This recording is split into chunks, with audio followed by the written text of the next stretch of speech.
Oxford. And I think these are all testimonies to how much, how fascinated people are by your research. Her scholarly interests centre on transnational academic mobility and migration, knowledge, identity, international relations, diaspora, and more. There's a huge list. If you go to Terri's website, you can read all about it. She's Vice President of the Comparative Education Society in Europe and a member of the QS Global Advisory Committee and on the editorial board of Comparative Education. And you might know some of our colleagues from here.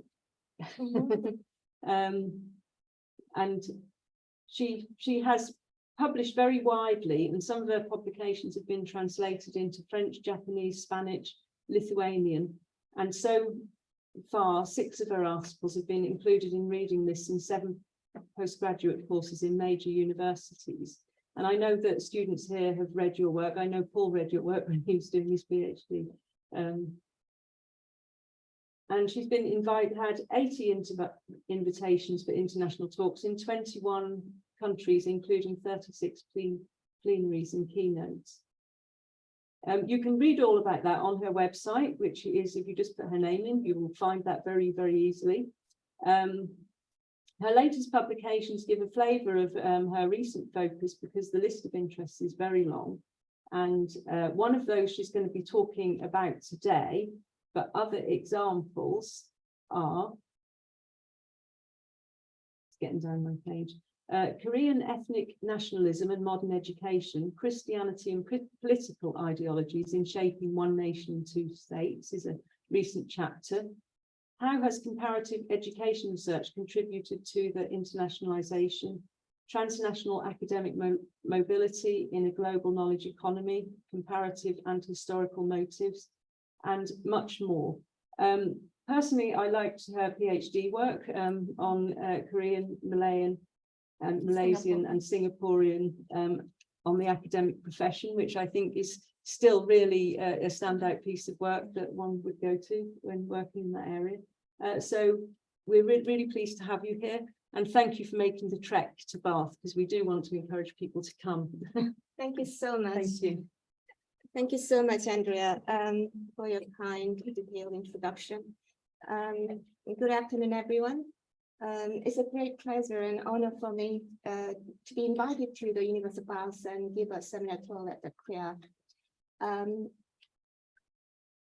Oops, how do I? Can you do it? Is it moving on? Try the arrows if that won't work. These arrows. Ah, okay. Yeah. It's works. Yeah, Thank you. that's pretty easy. Thank you. I guess, yeah, it's the camera is fixed. So, yes. So the talk I'm giving today is based on my recent article, which I wrote with Dr. Leslie Bosch at the UCL Institute of Education, International Center for Intercultural Studies, where we both hold honorary positions. And I'm the first Korean professor having specialized in comparative higher education based in the UK and Europe.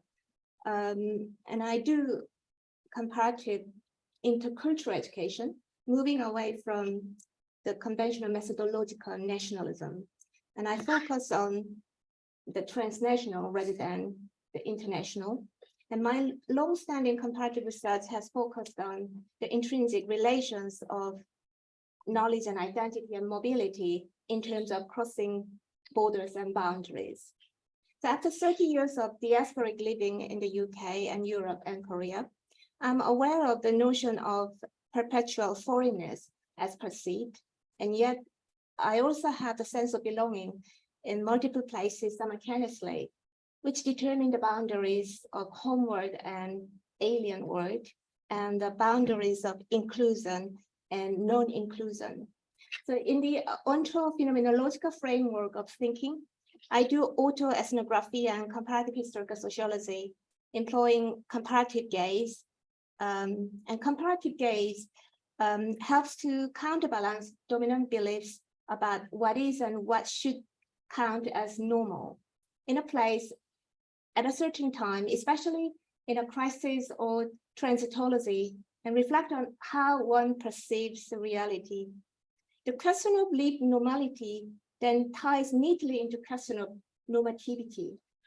And I'm interested in the intricate relations and entanglement between knowledge and identity for comparative knowledge creation, especially in the processes and consequences of crossing territorial borders and both the symbolic and social boundaries. So, and to think about the majority and minority relations interculturally, I think this quote from Celia Carter is a valid starting point. Experiences of culture are often felt by less powerful minorities. And I would like to point out that there is a confusion and conflation between the terms multicultural and intercultural. The two terms are often used interchangeably and so discursively fluid as to frustrate any clear or stable demarcation. In Europe, the term intercultural has been preferred to multicultural, whereas in North America and Asia, multicultural is a dominant concept in the field of studies. I think multiculturalism is a more descriptive term, recognizing and celebrating diversity and increasing tolerance among different groups in a society, whereas interculturalism is a more action-oriented term. Interculturality is a transformative process beyond tolerance, and empathy is crucial in making interculturality possible. So intercultural education requires an engagement with otherness, working towards a common understanding and new shared cultural experiences within and beyond the national and territorial boundaries. So I would suggest that the diaspora and the concept of the foreign become intrinsic and integrated parts of intercultural studies. So against this background, I begin my talk with 3 propositions. First, international relations both influence and are influenced by the dominant worldviews, Weltanschauungen, and scholarly endeavors. For instance, social Darwinism was popularized by the writings of Herbert Spencer, who coined the phrase, the survival of the fittest, in 1852. And social Darwinism was one of the most influential ideologies of capitalism and capable of adaptation to diverse times, cultures, and circumstances. The social Darwinist worldview has been used as a philosophical rationalization for imperialist, colonialist, and racist policies sustaining belief in Anglo-Saxon or Aryan cultural and biological superiority. In the social Darwinist worldview, Rudyard Kipling's poem, White Man's Burden, published in 1899, disregarded the economic motivations of imperialism in favor of moral emancipatory obligations as social order is fated in the social Darwinist worldview. Kipling's poem is asserting that white Europeans are superior to the rest and thus obliged to enlighten and emancipate native peoples in overseas colonies. A century later, in the late 20th century, the dominant worldview was the triumph of liberal democracies led by the United States. Following the collapse of the Soviet Union and the end of the Cold War, Francis Fukuyama's thesis, The End of History, published in 1992, argued that there will be no movement from liberal democracy to an alternative system. However, autocracies and nationalist and ethnic conflicts have increased, and according to Freedom House, political rights and civil liberties around the world have fallen each year since 2006. And secondly, we further note the condition of international relations and the psychocultural norms of Volksgemeinschaft, people's community, based on blood and soil, Blut und Boden, have set boundaries and created biases in international and intercultural relations. Ethnic nationalists claim a nation based on blood and soil. The exclusionary character of ethnic national states could also be traced to the 19th century, when the majority of inhabitants were constructed as a homogeneous nation with a common culture and descent. The dichotomy of us and them, demarcating boundaries of insiders and outsiders, is embedded in ethnic nationalism. The concept of the return to the soil with the racial purity was put into practice by the Nazi theorist Richard Walter Darre, whose book on Blut und Boden was published in 1930. Darre made a stark contrast between settlers and nomads to demonstrate the importance of the German farmer. In Darre's opinion, the life of the nomads is always a life of pure parasitism. The nomad could not construct, but only exploit, he said. In 1933, the Nazi Party made Blut und Boden an official policy. The constructed connections between blood and soil undermine the civic concept of national societies and exacerbate tensions in territorial borders. Hence, loyalty to the ethnic group, i.e. nationalism, and loyalty to the state, i.e. patriotism, are not naturally harmonious. In addition, as blood and soil merged with the social Darwinism and its associated ideology of eugenics to provide a significant underpinning for national socialism, the outcome was ultimately catastrophic for Germany's Jewish population, as we know. And with the enactment of progressively anti-Semitic laws after 1933, the Jews who had previously self-identified in national terms as German saw the stripping of their nationality. While some German Jews who had survived the Holocaust continued to re-identify as Germans, others decided that Jewish ethnic national identity had primacy, and so emigrated to Palestine and Israel.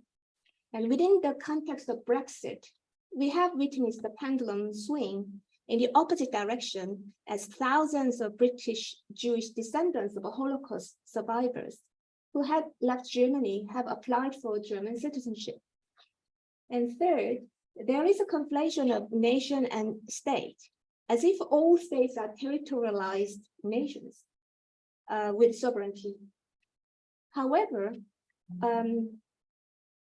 the state is an institution and political entity, whereas the nation is an imagined community, invoking Benedict Anderson.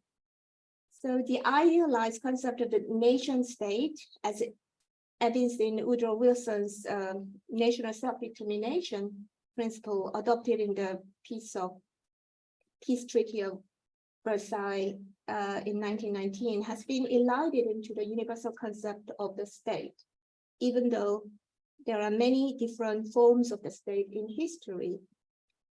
And when Woodrow Wilson's idea, the right of nations to self-determination, was proposed, there was no prior consideration of ethnic versus civic nationalism.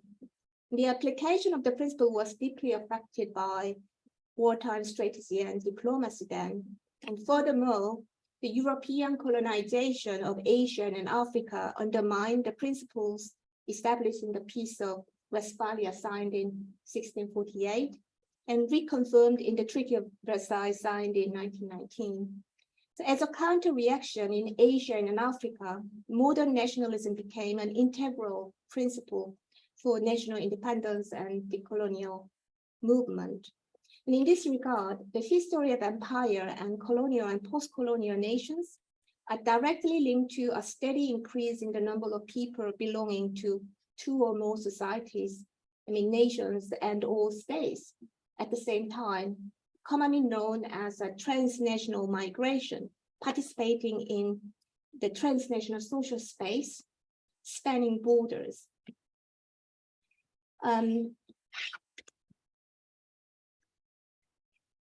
Oops. Okay. Mark Leonard, co-founder and director of the European Council on Foreign Relations, proffered, "We have entered the age of migration if all the people who live outside the country of their birth united to form their own a republic of the rootless, it would be the 5th largest country in the world with a population of more than 240 million people. But however, I think the Lena's description of such a group as the rootless is problematic because living outside their own country of birth is not synonymous with being rootless, obviously. And if we start to use such a reference without critical consciousness, it is like accepting the infamous nationalistic political rhetoric coined by Theresa May, citizens of nowhere. And in our interconnected world, some people see themselves belonging to the global society at large, as well as firmly footed in their local communities at the same time. And they can be both cosmopolitan, transnational, and translocal. Though they may be officially constructed as outsiders to a nation, they can experientially and effectively be insiders. And of course, there is no such thing as a completely homogeneous collective identities throughout history, and populations are not insulated from one another. And this is especially impossible in Europe. And Catherine Sorrells argued in her book, Cosmopolitan Outsiders, that Europe has been continuously redefined by its margins. And in short, nationalism in Europe is a product of the European history of movement and domination, with ethnic nationalism becoming an exclusive modern ideology.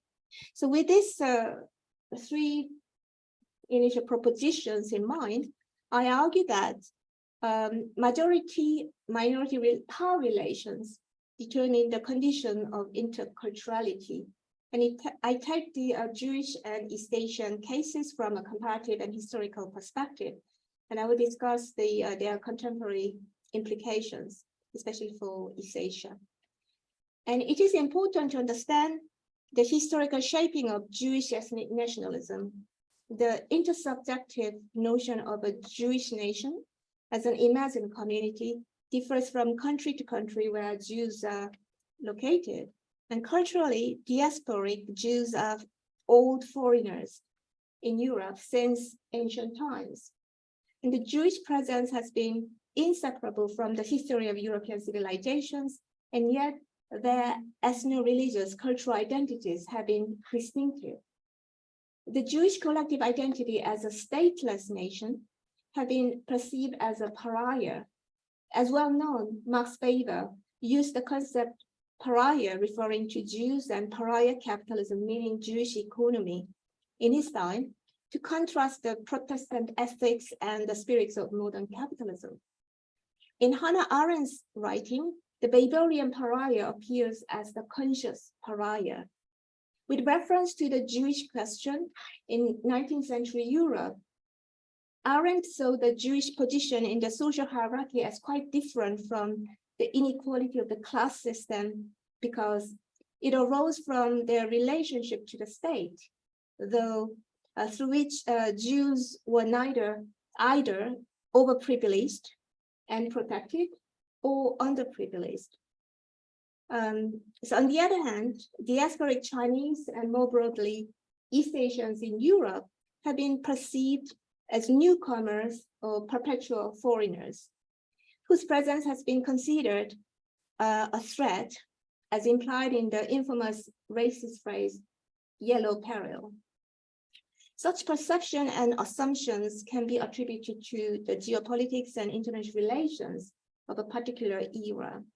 And it is important to note that even within the nomenclature of East Asians, there is a majority-minority power relation working to define the referent by the imagined representation, often considered the Han Chinese ethnicity and culture as if the other ethnic national cultures in East Asia can be subsumed by the image of Han Chinese.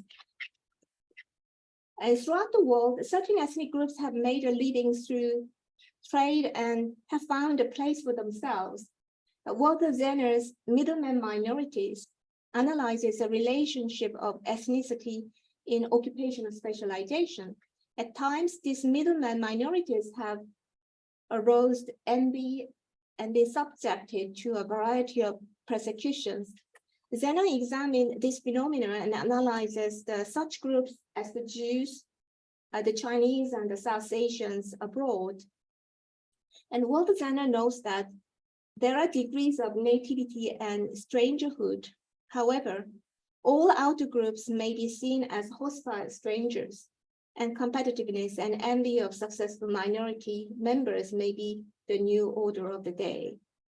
Amy Chua analyzed the market-dominant ethnic minorities from a comparative historical perspective of the global spread of free market democracy. And Chua refutes the assumption that markets and democracy go hand in hand.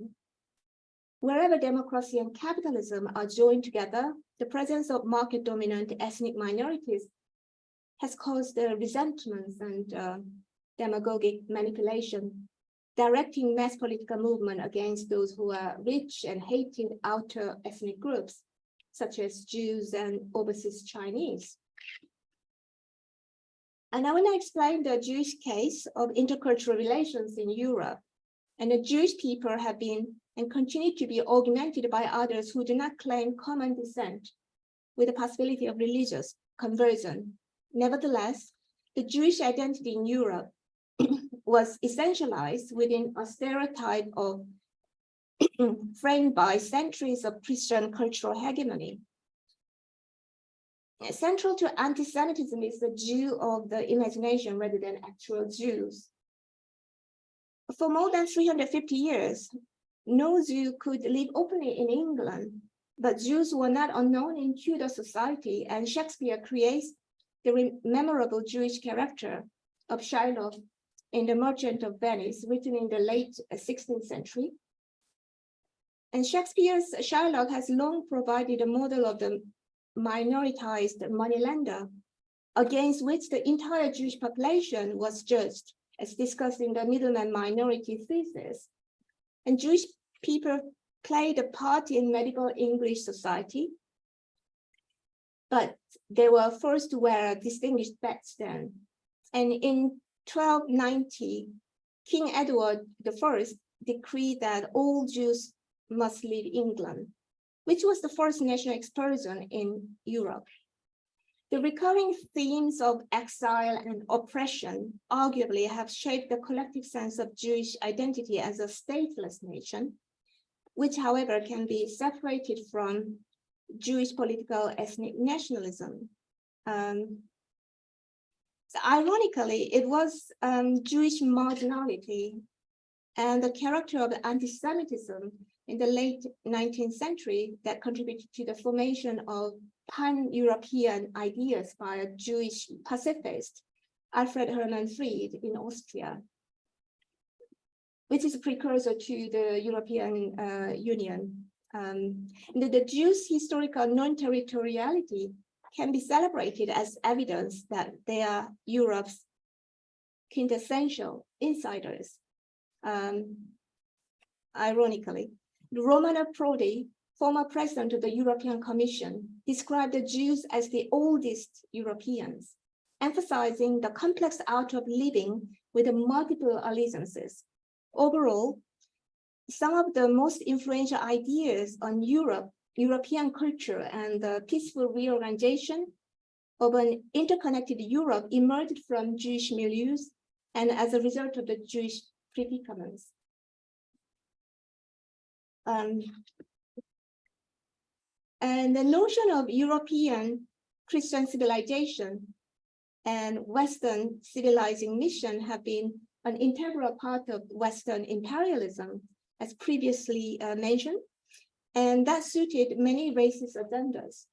The concept of yellow peril refers to the fear of mistrust towards East Asian people that was prevalent in the West in the late 19th and early 20th centuries, when many East Asian immigrants were recruited to work in agriculture, mining, and construction. The term also refers to the period of the Pacific War. It was fueled by a variety of factors, including racism, nationalism, imperialism, and often used to justify discriminatory policies and practices towards East Asian immigrants, including exclusionary laws, segregation, and violence in North America, Europe, and Australia. Prejudice, however, has deeper roots. The European collective memory of the yellow peril goes back to as early as the 13th century Mongols' invasion of Europe. And apart from the deep-seated anxiety about Muslims, Europeans also feared the yellow peril. The perceived fear of and danger posed by Oriental races was that the potential expansion of East Asian populations would lead to invasion and subjugation of the Western world, overpowering and conquering the European Christian civilization. And European imperial powers frequently used the yellow peril as a pretext for colonial expansion and military intervention in East Asia, as well as to stir up fear and resentment against East Asian immigrants to the West. So when Chinese immigrants first landed in the US in the 1800s, white Americans saw them as heathens. The xenophobia and discrimination escalated, and the US government then introduced the Chinese Exclusion Act in 1882, which legalized a 10-year ban on Chinese labor immigration, which continued in some form until 1943. In Australia, the fear of the yellow peril promoted the European settlers to create the White Australian Badge in 1910. And the official White Australia policy, i.e. the Immigration Restriction Act in 1901, limited Asian immigration to Australia until 1973. So throughout history, the fear of yellow peril has been resurrected during times of war, pandemic, and economic downturn. And during World War II, the Japanese American incarceration in internment camps between 1942 and 45 is another well-known example of actions in relation to the yellow peril. And Japanese Americans became prisoners in their own country, and it is considered one of the most atrocious violations of American civil rights in the 20th century. The public perceptions of East Asians have been distinct from other racial ethnic minorities in the United States, typically stereotyping East Asian characteristics initially perceived as political pariahs. However, during the second half of the 20th century, East Asian immigrants started to be stereotyped as the model minority, paragons of scholarly success, hardworking, good at math and science, etc. In my article on the positional identities of East Asian academics in UK universities, I attributed these characteristics to a Confucian neoliberal dogma, which diasporic East Asians have been molded into. Diasporic East Asians are subjected and have subjected themselves to the new structures of power relations in their adopted society, with a strong belief in meritocracy and social possibilities of success beyond the conventional boundaries. While being socially passive, loyal, but individually proactive, diasporic East Asians have become the embodiment of Confucian neoliberalism as a strategic position and habitus that they proactively develop and inhabit. The ongoing tensions between the United States and China over trade and other issues, geopolitics, diplomacy, and security, has led to increased scrutiny of Chinese influence in the United States and Europe. And the yellow peril has once again been implied in political discourse and got even worse by the outbreak of the COVID-19 pandemic, as we all know. And Chinese scholars' departures from the US rose sharply starting in 2020. when the COVID-19 pandemic coincided with an increase in spying charges against ethnically Chinese academics under the China Initiative, which is the Justice Department program initiated during the Trump era, intending to counter national security threats from China. And concomitantly, public views of China have grown more negative in many advanced economies, and unfavorable opinion has soared during the global pandemic, as reported by the Pew Research Center.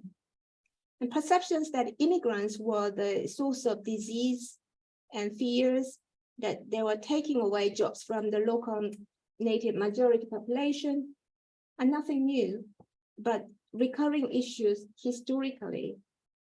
However, it is important to note that much of the prejudice against East Asian people stems from resentment and fear of their success.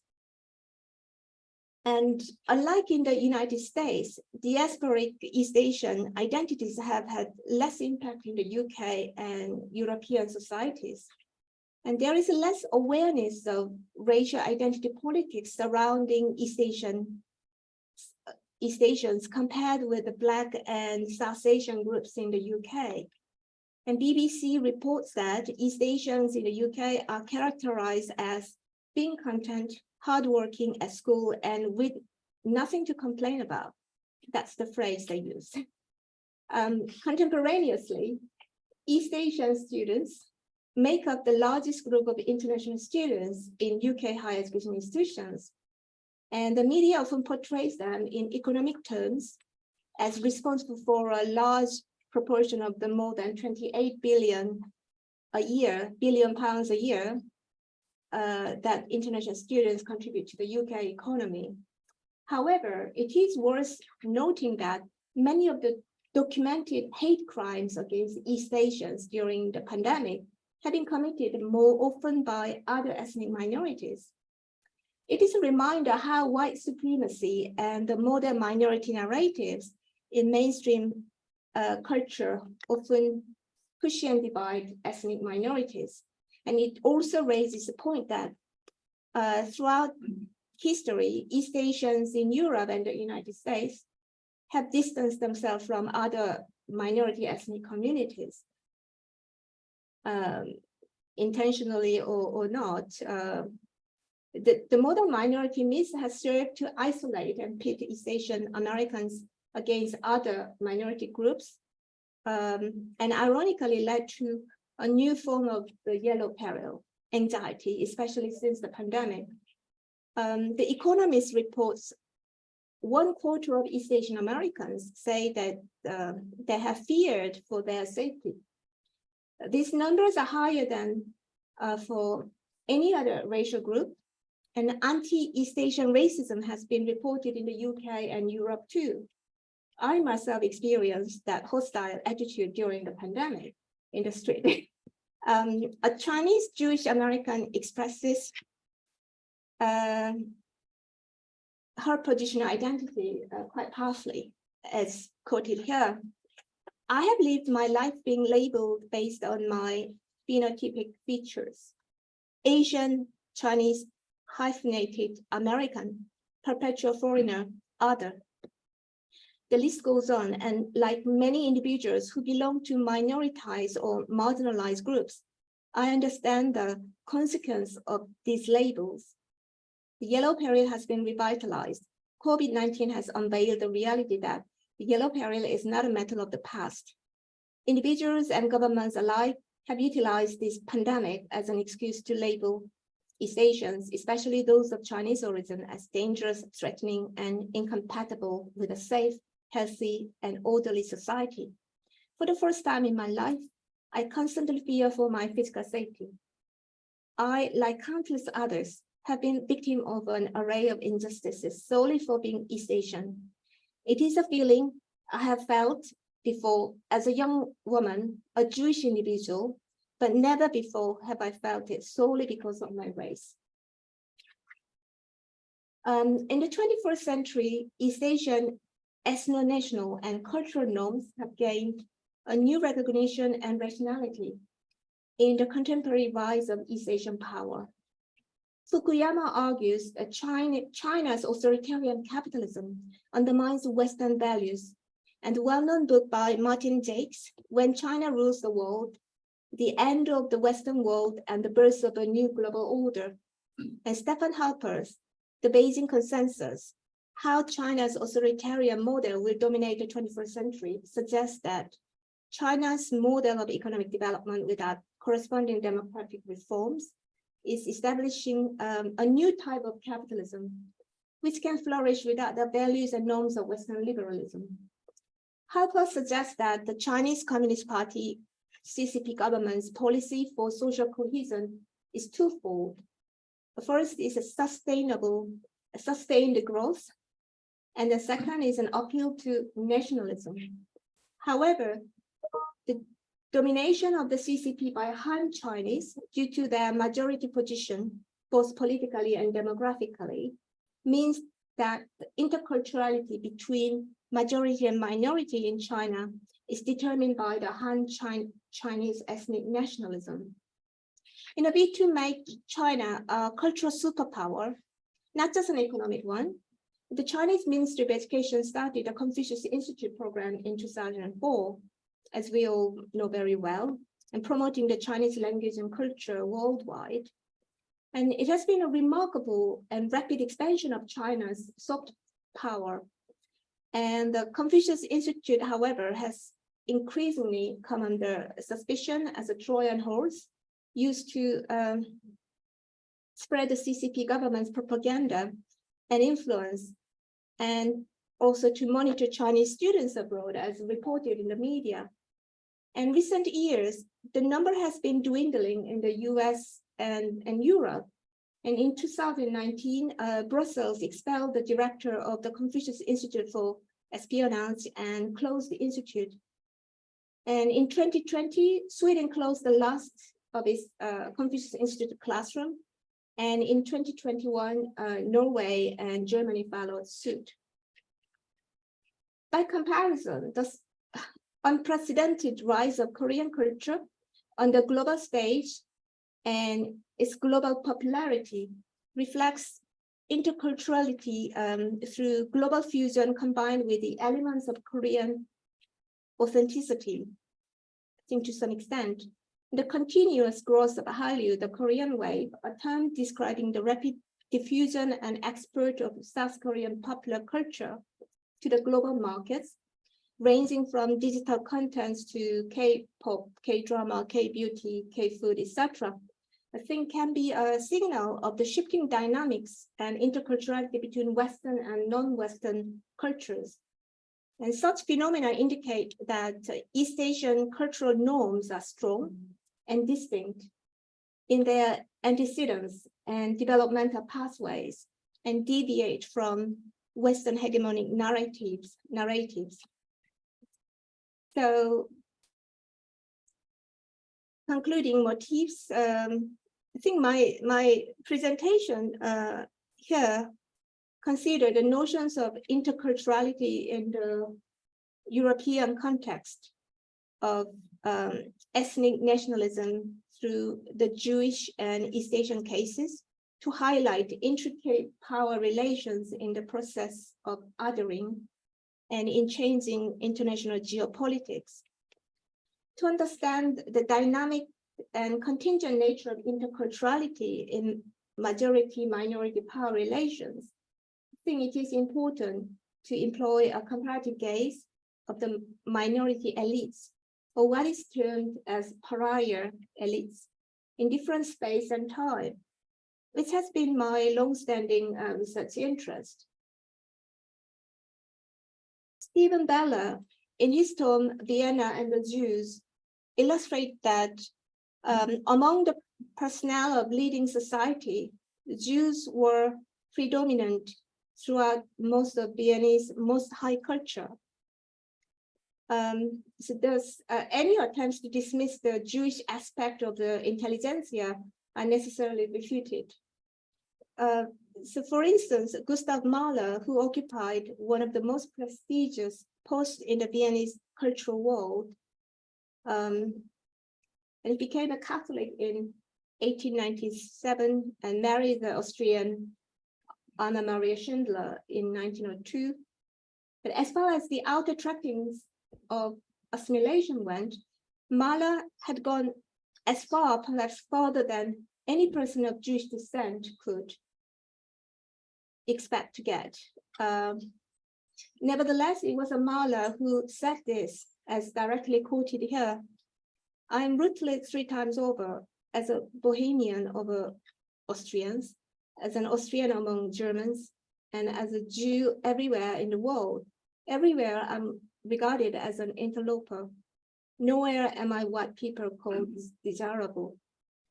Gustav Mahler candidly expressed his sense of strangerhood, which captures the notion of pariah elitism. And Bella notes that even the greatest social success could not disguise the fact that Jews remained, as they always had, outsiders in the society in which they lived. And yet I would stress that being a minority and engaging with otherness is significant for comparative knowledge creation. And it has a crucial implications in the domain of creativity, where the minority-majority power shift occurs. In bringing my talk to a close, I suggest the adoption of an alternative paradigm, which views ethnic nationalism and interculturality through the lens of international relations. I typologized worldviews adapted from Martin White, 1991, whose international relation theories, which reflect the notion of interculturality and the expectation of intercultural education. That's the part I added, obviously. First is a Hobbesian realist worldview, focusing on international competition and stratification, justifying the zero-sum game of education outcomes in the international market system of nation states. The second, the Grotian rationalist worldview, prioritizing international engagement, justifying the rational political, economic order and education collaboration in the international society of nation states.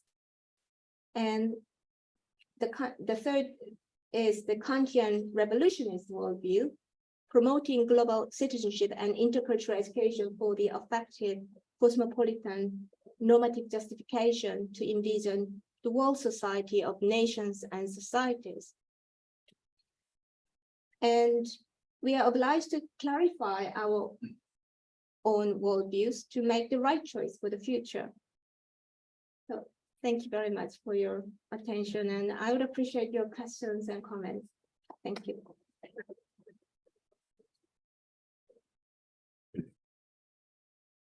Thank you. Thank you very much, Terri. That was absolutely fascinating. In terms of questions, we're happy to take questions in the chat box, or else from the room, Andrea will be there to take your question. So, or you can unmute your mic if you're joining us via Zoom and also ask your question yourself.